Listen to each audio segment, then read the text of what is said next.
Hello and welcome to FunBikes TV. My name's James and today we're going to be building a 50cc Ranger mini quad. The first thing we're going to do is fit the handlebars onto the top of the steering column. For this you will need the 4 black clamps that came with the bike and the 4 longer handlebar bolts. You'll see on the clamps there's 2 styles to them. One of them is totally smooth on the bottom, one of them has notches out of them for the bolts to go into. The flat ones, or smooth ones on the bottom, sit on the bottom of the handlebars and the other ones go on top, like so. You'll also see on the handlebars there are grooves in for centering them on the actual handlebar clamps to make sure you get the handlebars in a central position. Take your 4 bolts and we recommend applying a small quantity of stud lock to the end of the threads before you fit them. This helps to stop them vibrating loose during use. So apply the stud lock to all 4 bolts and then locate the 2 bottom, or one of your bottom clamps, pop it into position. And taking one of the 2 top clamps, pop it over the top and loosely thread one of your bolts through. It doesn't matter whether you do the front or the back first. Once you've loosely put in one of them, pop in the opposite side and then put your clamp in on the opposite side at the bottom, followed by your top clamp and the bolts. At this moment in time it doesn't matter whether you've got the handlebars in the correct position because you're only putting them in loosely.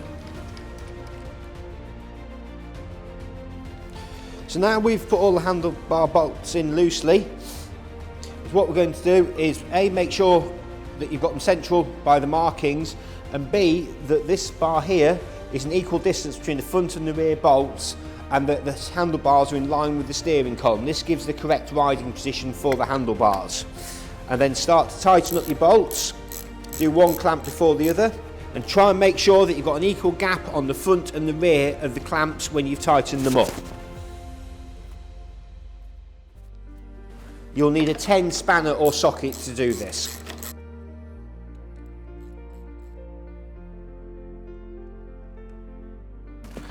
Now that we've fitted the handlebars, we're ready to move on to fitting the lower suspension bolts. We're now going to fit the lower shock bolt, lower shock end of the shocks into the swing arm and put the bolts through. You'll have found there was 4 shorter bolts that came with your vehicle and 4 nylock nuts. You actually only need 3 of them, one of them is a spare bolt. You're going to use 2 at the front and 1 for the rear suspension. Align your front suspension, pushing the bolt through and then repeat on the opposite side. You will find that one side goes through slightly easier than the other and that you sometimes just need to reach and compress the suspension to align the second bolt up, or putting your knee underneath you can squash the suspension to get it to go through. If you can't get one side to line up, then take the bolt out and do the harder side first on the vehicle.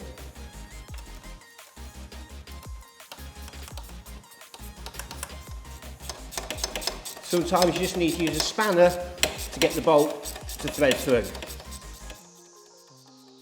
Once you've got one side through, repeat the process on the opposite side and then apply a small quantity of stud lock to the end of both threads and attach your nylock nuts using a 10 and a 13 spanner or socket combination to fully tighten.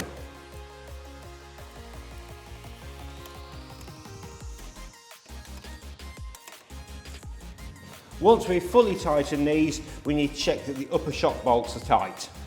Again, using the 10 and 13 spanners or sockets, make sure that your upper shock bolts are tight.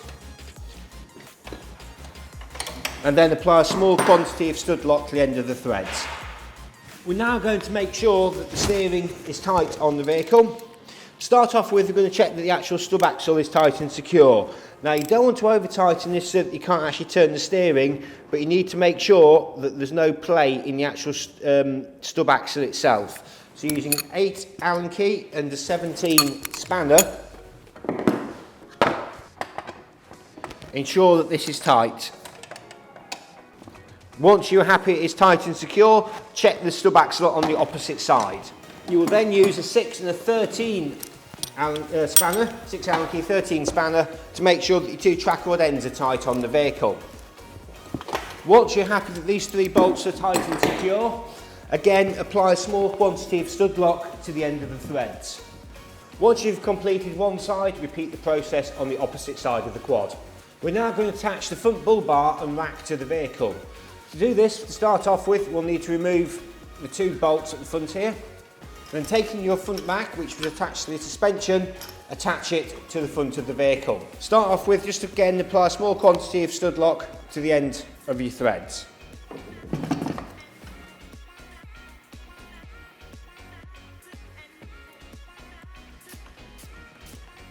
Okay, so we're now going to fit the front rack at the top section just here. To do this, to start off with, you'll need to remove the bolts in here and remove these sections up here. For this section, you'll need a 5 Allen key and a 10 spanner or socket combination. And then to remove these, you'll need a 10 spanner or socket underneath and 8 spanner or socket on top.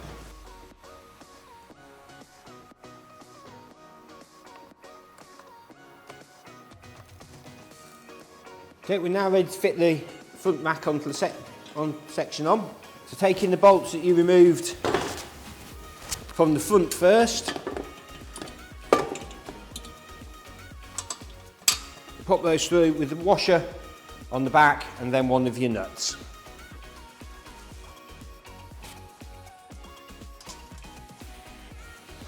Again, only pop these through loosely at first. Don't tighten anything up yet until you've got everything aligned and all your bolts through into position. Once you've got your front bolts in, we then need to put the rear bolts into position. Putting your bolt through the rack, followed by your spacer, and then aligning it with the mounting hole and reattaching your nut loosely underneath. And repeat the process on the opposite side. Now that you've got everything loosely attached, you can fully tighten all the bolts. It doesn't matter which end you start at. So using the 8 and 10 spanner for the top ones, or socket combination.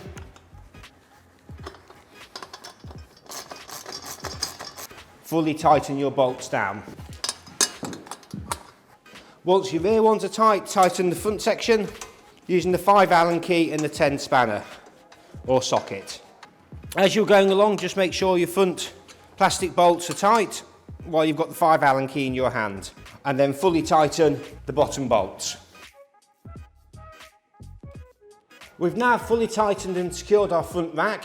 We're ready to make sure that the front swing arm is tight on the quad. Using a 12 and a 14 spanner, make sure that your front swing arm is tight and secure. And then apply a small quantity of stud lock to the end of the thread. Using a 5 and a 10 Allen key, make sure that your footwells are tight on both sides of the quad.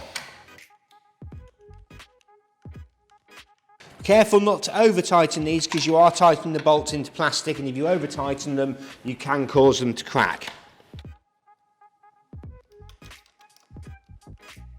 Repeat the process on the opposite side footwell. Okay, we're now going to make sure that our rear swing arm bolt is tight using a 12 spanner and a 14 spanner. Once this is tight, apply a small quantity of stud lock to the end of the threads. We're now ready to move on to the back of the quad. We're now ready to attach the rear suspension. Using the other shorter bolts that came with the quad and the nut, lift the rear swing arm up and align the rear suspension with the mounting hole. Inserting the bolt through the bracket. Then using a 10 and 13 spanner or socket combination, fully tighten the bolt.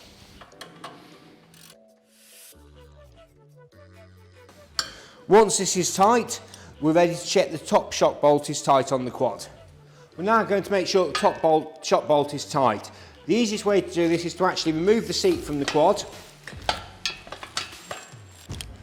and then reach in the gap of the plastics with your spanners for one side and over the top for the other, and you can then see what you are doing on the vehicle. Once you're happy that it's tight and secure, apply a small quantity of stud lock to the end of both sets of threads at the top and bottom bolts on the rear shock absorber. We're now going to make sure that the rear sprocket is tight on the quad using an 8 spanner and a 10 spanner or socket. Check that all 3 mounting bolts are tight on the quad.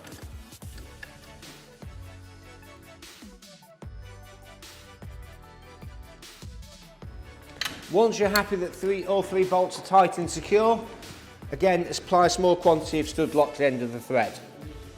We're now ready to make sure that the rear brake disc is secure on the quad. We're now going to make sure that our rear brake disc is tight and secure using a 10 spanner. Check all 3 bolts are nipped up tight. Once you are happy that they're tight, again apply a small quantity of stud lock to the end of the threads. We're now ready to make sure that the brake caliper itself is tight and secure. Using a 5 Allen key, make sure that your rear brake caliper is tight and secure on the vehicle.